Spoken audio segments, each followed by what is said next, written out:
La ilaha illallah.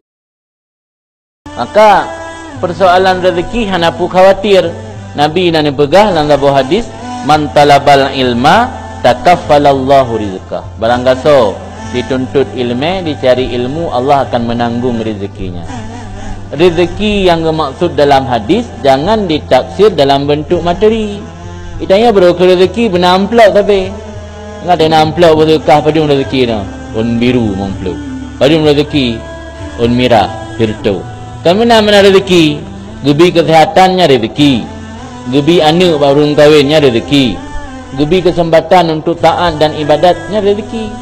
Mentang yang Allah berikan rezeki. Jadi man talabal ilma takaffalallahu rizqah, termasuk rezeki gebi kesempatan. Tanya hana peng, tapi gebi sehat. Kupu malu peng bahajik pel sampai. Peng le untuk mandang bahajik ubat. Mai dia dengar. Tanya peng hana la masjid na bina-bina tiangnya item dengar. Tanya rezeki sih. Rezeki Allah beri. Jadi Allah lagi yang kau pegah dalam hadis Nabi, gejanji li Nabi Allah getanggung rezeki urang minta ilmu. Termasuk rezekinya gebi kesehatan. Tak lam jamuk tapi alhamdulillah anak yang sakit. Dalam dalam sejarah urang buatnya korban kelaparan.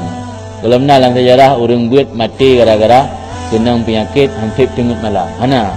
Dalam dalam sejarah. Dumno kau dek belum pernah tak dengar. Miona api siroro sakit hidayah yang bermasalah memang sakit gemar di kampung kau. Yang sakit mati kelaparan urang yak bu antam dah dengar. Dia kaji baik ragu-ragu. Urang tanya abadnya rezeki kau tanggung oleh Allah. Memang rezeki yang tanggung oleh Allah kan rezeki untuk udip bermawah.